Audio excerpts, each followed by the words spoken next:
Welcome to Running on Ice, the coolest community in freight. I'm your host, Mary O'Connell, bringing you the latest tech updates, warehouse news, and everything happening in the cold chain world. Not only is there the coolest show in freight, but there's also Running on Ice, the newsletter that could not be colder. You can subscribe to that on freightwaves.com/runningonIce. Today, we welcome back the one and only Robert Kelch, CEO and co-founder at AEM Green. Welcome back, Robert. Thank you very much, Mary. Appreciate you inviting me. I'm excited for today because recently we've kind of been talking about different ways to move things on the cold chain. Like we've gotten to really ultra cold pharmaceuticals lately and other kind of really niche ultra cold or just more portable devices, kind of the ones that are easier to transport. Whereas today we're taking a step back and looking at kind of the overall trailer and also, kind of the energy requirement and the infrastructure that comes with it. And that's something that we don't often get to touch on here because it's something that everybody kind of forgets about, if I'm being honest, when it comes to all of this. But this is something I actually just thought of. So you guys have the solar panels on each trailer, right? That's correct. So the new AIM Act that came out where people are where you're supposed to start looking for different types of cooling, does that apply to you guys as well? Well, a new AIM Act is what it's trying to do is it's trying to become more efficient in the energy that you do require. And so solar, obviously, and energy storage with batteries really come into play on that. So they're starting to look at the overall efficiency of the grid and the equipment, the electric equipment that's going on the grid. So we haven't had time to drill down into the AIM very deep yet, but it all applies because, your budget for energy is your future in cold chain. And it's not just the flash freezer that you got to worry about anymore. Now with the regulations, it's requiring you to start to look at your dock doors and your parking lot. And so when you come into portable refrigeration that's electric, and really, Mary, the key word here is battery electric. It's like a forklift, right? It has to run on batteries. So it's running remotely out on a route, but those batteries are engaged while you're at base, at the cold storage facility. So the thinking has to entirely change. And of course, you've got these trailers being pulled by electric tractors now. So the electric tractors also have to have substantial charging stations out in the parking lots. You really can't tie up dock doors with charging stations for tractors. So I think to put it in a nutshell, for a distribution center, they all of a sudden have to think about their parking lots becoming electric. I think that that's a really good point because that literally just popped into my head as I started talking to you. I wasn't planning on talking about that today, but just because I know that with this new regulation, everybody's kind of looking for that alternative to reduce that energy consumption and reduce how they're keeping and change how they're keeping things cold. And so I figure while everyone's going through this huge overhaul, surely this is a solution that can slide right in there as well. And I'm pretty sure that it is. So anyway, back to our original conversation of the day today. So you're talking about the energy expenditure and kind of the infrastructure that exists for that. Do you mind kind of breaking down a little bit more that specific infrastructure and kind of the issues that we're seeing with food distributors and other cold storage facilities, either throughout the U.S., but also particularly in California, which is where I know you guys are doing a significant amount of work? Yeah. So from our standpoint, we've put several hundred, you might call them chargers, but really they're auxiliary power units, Mary. Again, they're more like pulling your airplane up to the gate and switching off the battery power on the airplane and going to shore power or grid power. And so the systems have to run up against these APUs or auxiliary power units. A typical charger for a car or a truck can't do that. If it sees anything active, it shuts down. So the trailer world is a different world. And so right now, Mary, the last 6 months, what we've seen is all the food distributors we're working with have to think about both tractors and trailers going electric. And the state of California came up with the fleet mandate regulation for folks that is pushing them into electric tractors faster and faster. And so the the math kind of here is that if you want to put in 10 electric tractors, you have to allocate 1 megawatt of power. That's a lot of power. 1 meg is hard for a distribution center to find. And with our system being highly efficient, we can do 80 electric TRUs for that same 1 meg. So the numbers are staggering as to efficiencies and power demands on the grid for these food distributors. So I have So, I have a quick question, just sure. because obviously I'm not an expert in electricity. How much megs of energy does a normal cold storage, like a average size cold storage warehouse, how much does it have available? Because obviously, if it's going to take one to power something, how much do they have available? Yeah, that's a little challenging because there's a lot of math involved, but let me explain it the simplest way I know how. A typical cold storage facility might have 8,000 amps of power coming off the street in their switchgear.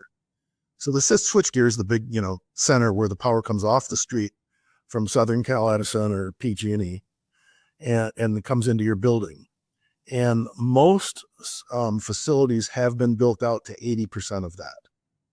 And, if it's a fairly new facility, maybe they're at 65%, but they tend not to overbuild that too much because it's so expensive. So if you look at those numbers now and you say, well, it's a fairly big, this is a big distribution center with 8,000 amps of 480 volt power setting there to be distributed inside the distribution facility. Well, okay, if you're going to take the math on that and you're at 80%, that means you got 6,400 amps you're consuming. So now you need 1,000, you got 1,600 amps available. But really you don't, because the fire department, the electrical department doesn't want you maxing out up against your grid capacity. So it gets very dicey pulling permits and trying to justify moving up into that 80% to 90% category. And they really don't want you to do it because you start heating up wires when you start pushing it. And these wires are inside conduits, and that's where fires come from. So it's a big safety issue. So, 10 electric tractors consume that 1,600 amps.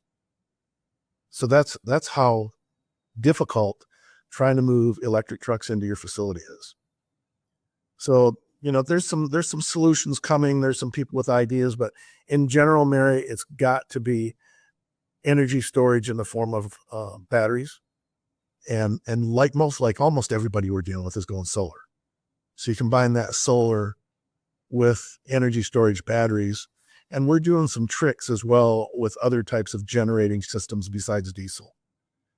So there's two key phrases I'm going to give you here that are really important for anybody with a food distribution facility is thinking about or will be thinking about very shortly. And the first one is cost to power. What do I have to budget from a capital standpoint to move electric over the next 5 years? So we call that cost to power. A second thing becomes, oh boy, I got a regulation that hits in 2027 or 2026. What's my speed to power? So I sound like a politician here. All I'm talking about is power. But it's really the cost and the speed or the timing to get to the power that you need. And now what we're dealing with in California is regulations against the tractors that are pushing the tractors harder than the TRUs, I think. It's a shame because the TRUs, one TRU puts out the same amount of black carbon as one tractor does a year.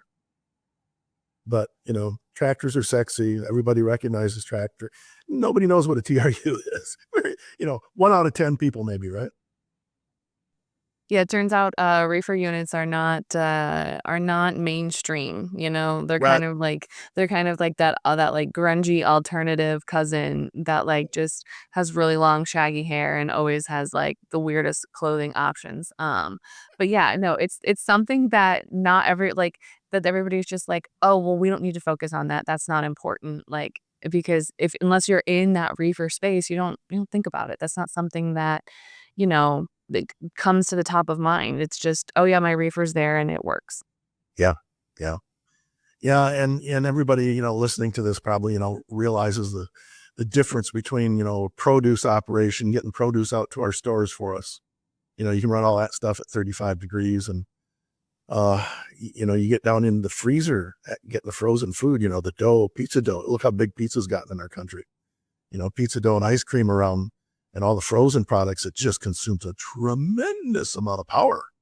So, once you start sublimating the air up beyond 32 degrees, your power demand really goes up dramatically. So, unlike some other countries, Mary, the United States really likes their frozen food. It is like it's like $1 trillion market, not maybe not trillion. No, I think it might be, like, expected to clear that. It's insane. It's like every day there's some new product that's coming out, and it's not the same frozen food that we've had for, like, ever. Like, people want new varieties, new flavors.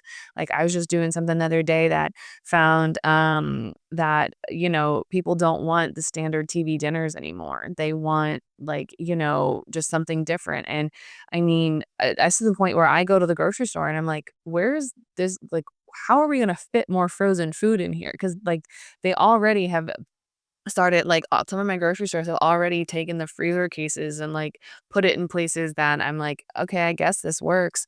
And I think it's really I'm very excited. First of all, side note, I'm very excited for the frozen food space because it's gonna get really competitive even more so with how much there is, and I'm curious as to how much it's gonna bleed over into, like, the other stuff you see at the grocery store. Like, would someone sacrifice a cleaning supplies aisle for more freezer space? I'm excited to see how grocery stores handle that. But that's an entirely different conversation for a different day. Right, right, right. Yeah, we're on infrastructure today. Exactly. Yep. Um, but when you said that, like, the colder you get, obviously, the more energy you need because not ever it turns out not everything's for a cold chain exists in, like, Antarctica, where you can just keep things cold all the time. Um, But I feel like when you go ultra cold, like some of those that are like -20 degrees Celsius, 60 degrees, like those super, super cold ones, you have to almost design around that because that's pulling more energy and more resources from that grid that, as you've mentioned, the fire department, the police, like not the police, the fire department and the utility services, they don't much appreciate when you start pulling more, you know? I feel like that's kind of its own thing to navigate of like how do you even handle this at a distribution center? Right, right. So it's the infrastructure side of our business. We can't deliver any of our electric refrigeration units without infrastructure in place first.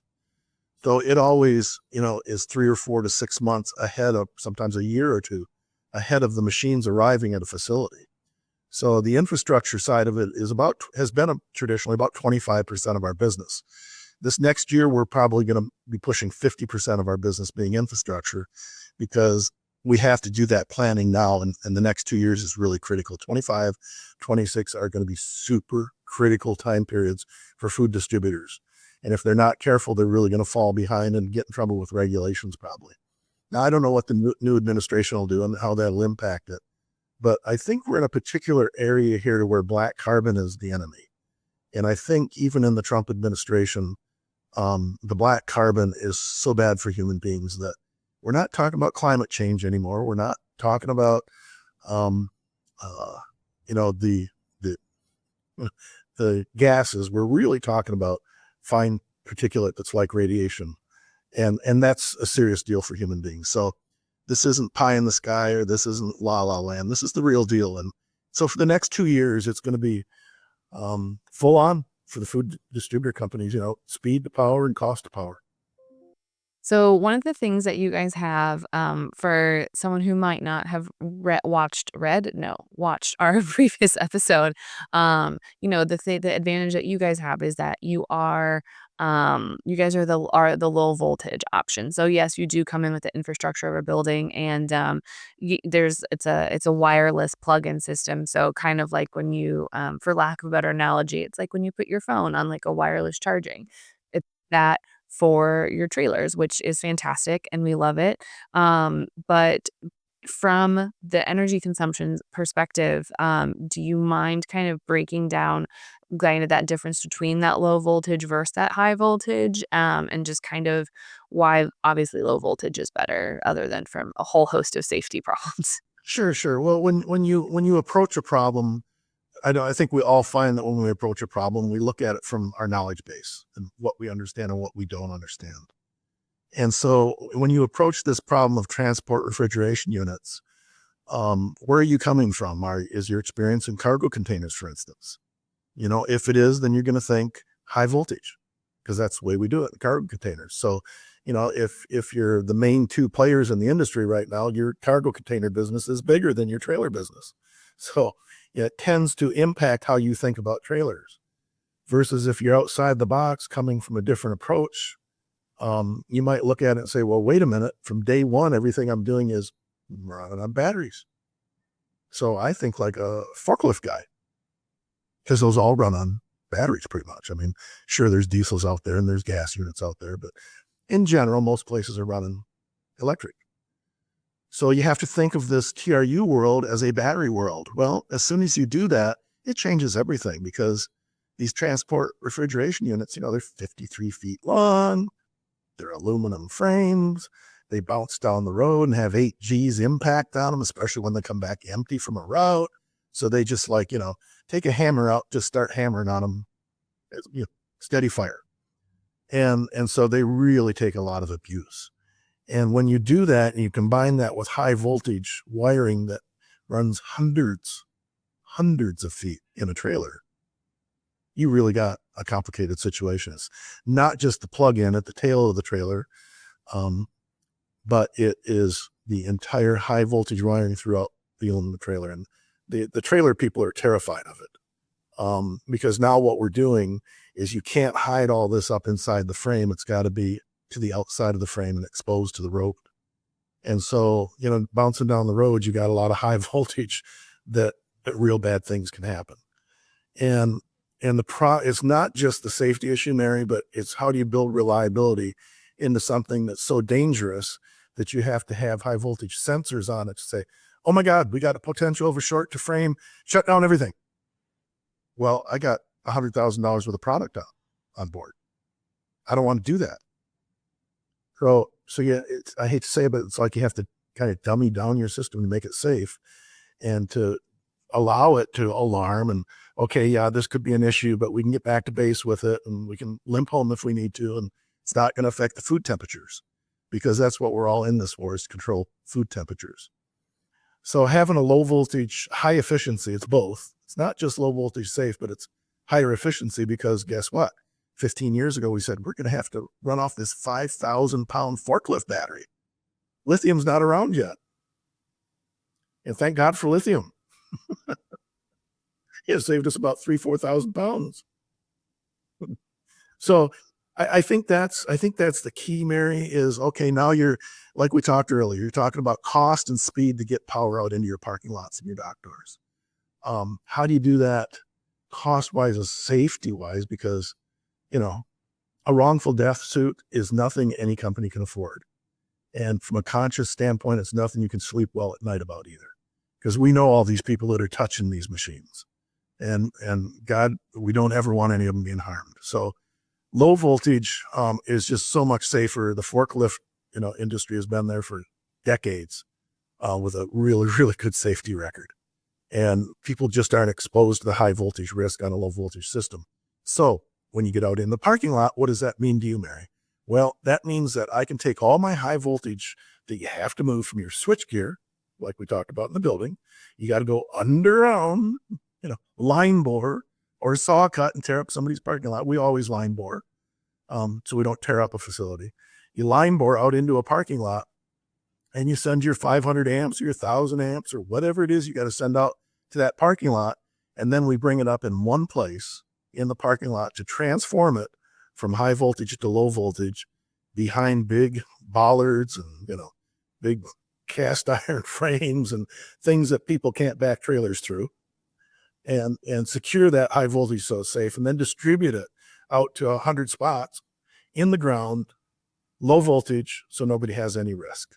So the only people that ever touch high voltage is electricians, which the Port of Los Angeles has gone to that. Many customers now are saying, no, we don't want just anybody plugging these things in. It's got to be somebody from facilities, somebody electrical, because there's just too much risk there and there's too much chaos in these parking lots. So, unfortunately, we're way out in front of this wave. And I think it's going to take time for everybody to adapt to these electric GRUs. And as they operate them, they're going to find out, wow, okay, we got to go to batteries. As soon as you go to batteries, starting to flip that voltage back and forth, Mary, between AC and DC, costs energy. So we don't do that. We have solar panels that are DC. We have batteries that are DC, and we have an operational system that's DC. So we only flip that voltage one time, and it gives us a lot of efficiency. So, this industry, Mary, is an electrical industry. It's not a diesel industry. And the two big players that have been at it the longest are diesel people. I mean, every day they make a tremendous number of diesels for us to get our food to us, thank God, every day. But the thinking has to change, and it will over time. I think it's one of those that, like, w the it's kind of that curse of being the early adopter or the Yeah, first one in, is that you're sitting there screaming like, "We have your solution, we have your solution," and right. everybody's like, "But we don't want that solution right now," and you're like, "But we have it, we're here, we're ready, you can have it," and like, "But we don't want it yet," and then you're just like, "I guess I'll still be here when you decide that it's time, but we'll be here, just come find us." Eventually, you'll pit me for the problem. Exactly. Just sitting there going, pick me." Um, but I absolutely love it. Because we have a couple more minutes, and before we come to our final question, I do have to pick your brain. What's like that one piece of advice that you would give someone that's like starting to look into maybe migrating away from diesel, and whether, they want to go the solar route, the battery route, or whatever? Like, what's that one piece of advice that you would say, hey, these are things you need to consider. Here's what you should do. Your first step should be when you're looking into maybe some alternative energy sources. Do your audit with preferred partners over time. As you probably know, I came out of the semiconductor chip industry. So I spent, almost 40 years there.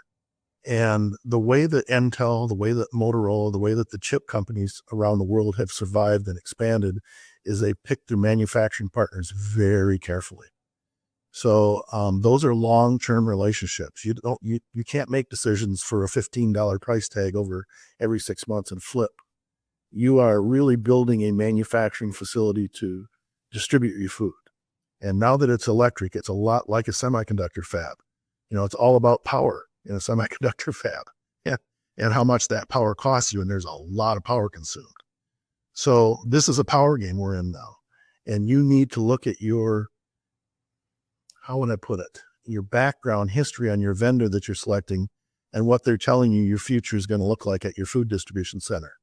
And you have to sit back and look at that and see if that passes common sense. Yeah. I'm also someone who won't change the overhead lighting in my house because that scares me. It's too much electricity. So, Oh, that's why um, you stole my dad joke. She's a piece. no, no, no, no. I want to hear your dad joke. That was the next question I was going to ask you. What's your dad joke? Well, my children are all um, involved in the middle of this joke, and we like it because it's what they do for a living. But the joke is really, how many software engineers does it take to change a light bulb? Like 5? None. It's a hardware problem. Okay. I like that one. I like that one. Oh, it's really good. My kids are all involved in software, so yeah, it works. I absolutely love that. Robert, if anyone wants to present possibly a better dad joke, or if they have questions about this, a transition to batteries or to low voltage, where can they find you outside the show? Well, we're at aem.green on the web, and there's lots of information on the website there. And so contact us that way. My personal number, I can give that away, If you is want to, it's your choice. 602 321 4733. So people can call me there. Sometimes I'm a little hard to get, But if you filter through the website, you'll definitely get the right handling. You won't have my voicemail answered. Awesome. Thank you so much for joining us today. Take care. You can catch other episodes of Running on Ice right here on FreightWaves TV, YouTube, or anywhere you get your podcasts like Apple Podcast and Spotify. Need more Running on Ice news? No sweat. Subscribe to the newsletter on freightwaves.com/runningonIce. See you on the internet.